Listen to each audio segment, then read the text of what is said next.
Œuvre de Maria Valtorta, tome 5, chapitre 362, intitulé Mission et destin des voies de Dieu, la rencontre de Jésus avec sa mère et les femmes disciples, le 16 décembre 1945. Ils sont maintenant de l'autre côté du Jourdain et marchent rapidement vers le sud-ouest en direction d'une seconde chaîne de collines plus élevée que la première, des collines basses au-delà desquelles se trouve la plaine du Jourdain.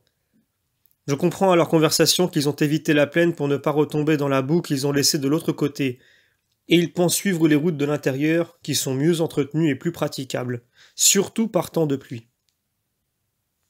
Où pouvons-nous être demande Matthieu qui s'oriente mal.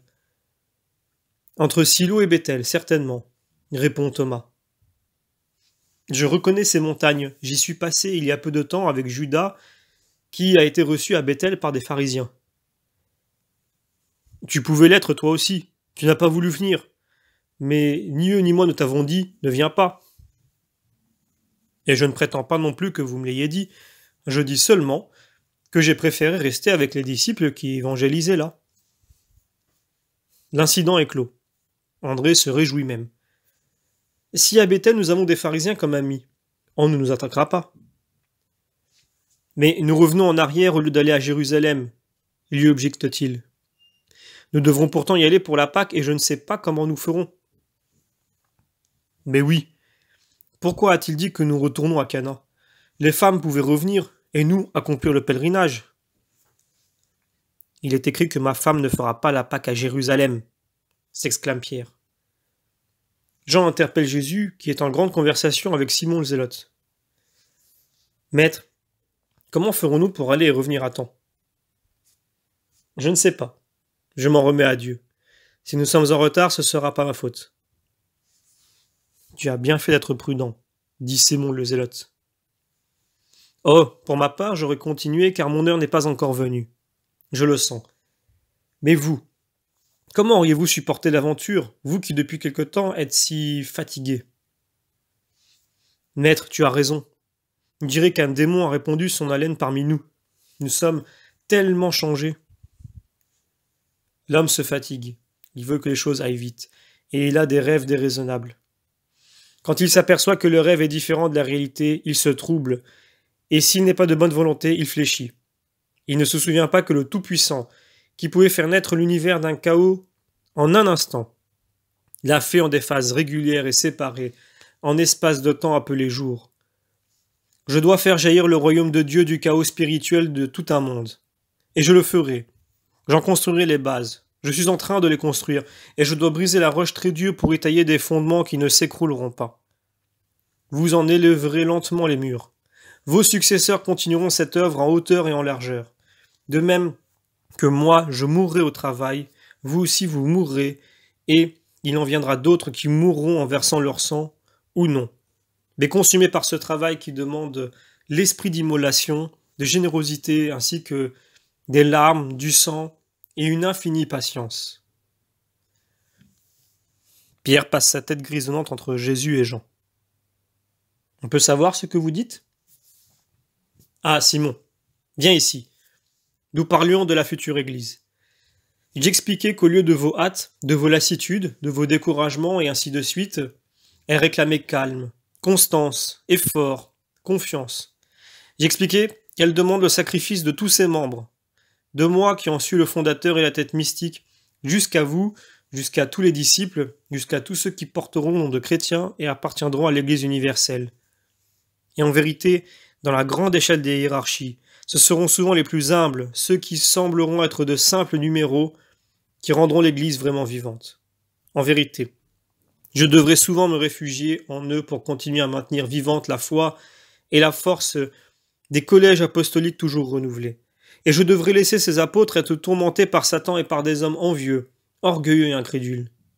Et leur martyre moral ne sera pas moins pénible que le martyre matériel, pris comme ils le seront entre la volonté active de Dieu et la volonté mauvaise de l'homme, instrument de Satan, qui appliquera tout son soin et toute sa violence à les faire passer pour des menteurs, des fous, des obsédés, pour paralyser en eux mon œuvre et ses fruits, qui sont autant de coups victorieux contre la bête. Et ils résisteront? et ils résisteront sans même m'avoir matériellement avec eux. Ils devront croire non seulement à ce qu'il faut croire obligatoirement, mais aussi à leur mission secrète, la croire sainte, la croire utile, croire qu'elle vient de moi, alors que Satan sifflera autour d'eux pour les terroriser, et que le monde criera pour les tourner en ridicule, ainsi que des ministres de Dieu, pas toujours parfaitement éclairés, pour les condamner. C'est le destin de mes futures voix. Et pourtant je n'aurai pas d'autres ressources pour secouer les hommes, les ramener à l'Évangile et au Christ.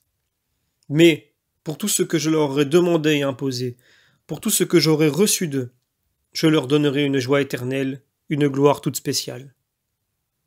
Il y a au ciel un livre fermé. Dieu seul peut le dire. Il renferme toutes les vérités. Mais parfois, Dieu ouvre les sceaux et réveille les vérités déjà dites aux hommes en contraignant un homme, choisi pour ce destin, à connaître le passé, le présent et l'avenir, tel que ce livre mystérieux les contient.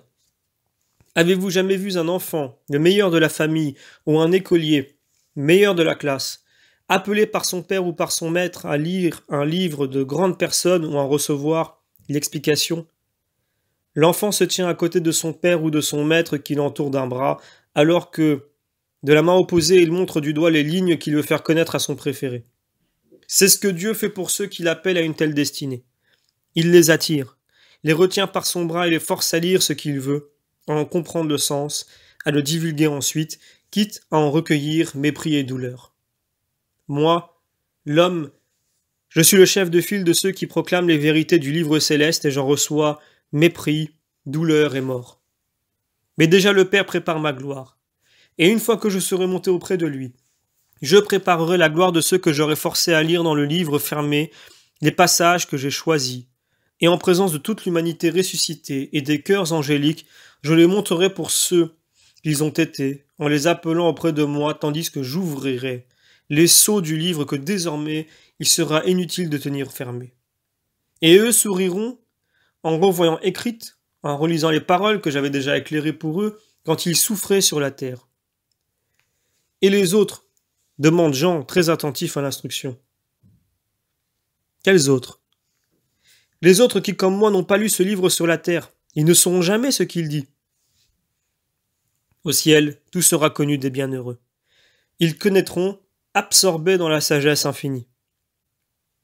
Tout de suite? À peine morts? Tout de suite, dès l'entrée dans la vie. Mais alors pourquoi au dernier jour feras-tu voir que tu les appelles à connaître le livre? Parce qu'il ne sera pas connu des seuls bienheureux, mais de toute l'humanité. Et parmi les damnés, il y en aura beaucoup qui auront tourné en dérision les voies de Dieu comme celles de fous et de possédés, et qui les auront tourmentés pour ce don que je leur ai fait. C'est une longue mais obligatoire revanche, accordée à ces martyrs de la méchanceté obtuse du monde. Comme ce sera beau de voir cela, s'écrie Jean, ravi. Oui, et de voir tous les pharisiens grincer des dents avec rage, dit Pierre en se frottant les mains. Oh, moi je pense que je regarderai seulement Jésus et les bénis qui liront avec lui le livre. Répond Jean qui rêve à cette heure, les yeux perdus dans je ne sais quelle vision de lumière, éclaircie par une larme d'émotion qui reste dans l'œil et en fait briller l'iris bleu clair, avec un sourire enfantin sur ses lèvres rouges. Simon le Zélote le regarde, Jésus aussi. Mais Jésus ne dit rien. Simon en revanche intervient. Tu te regarderas toi-même alors. Car si parmi nous, il y en a un qui doit être voix de Dieu sur la terre et qui sera appelé à lire les passages du livre scellé, ce sera bien toi, Jean, toi qui es le préféré de Jésus et l'ami de Dieu. Ah, ne dis pas cela. Je suis le plus ignorant de tous. Et si Jésus n'avait pas assuré que c'est aux enfants qu'appartient le royaume des cieux, je ne penserais pas pouvoir le posséder, tant je ne suis qu'un bon à rien. N'est-ce pas, maître, que ma seule valeur c'est de ressembler à un enfant? Oui, tu appartiens à la bienheureuse enfance, et sois-en béni. Il marche encore quelque temps, puis Pierre, qui se retourne pour regarder derrière lui la route caravanière sur laquelle il se trouve désormais, s'écrie. Miséricordieuse Providence! Mais c'est le char des femmes! Tout le monde se retourne. C'est effectivement le lourd char de Jeanne qui avance au trot de 2 robustes chevaux. Il s'arrête pour l'attendre. La capote de cuir entièrement descendue ne permet pas de voir qui se trouve à l'extérieur. Mais Jésus fait signe d'arrêter et le conducteur pousse une exclamation de joie quand il voit Jésus debout, les bras levés au bord de la route. Alors que l'homme arrête les 2 chevaux qui soufflent, le visage maigre d'Isaac paraît à l'ouverture. « Le maître !» s'écrie-t-il. « Mère, réjouis-toi, il est ici !» Des voix de femmes, des bruits de pas se font entendre dans le char.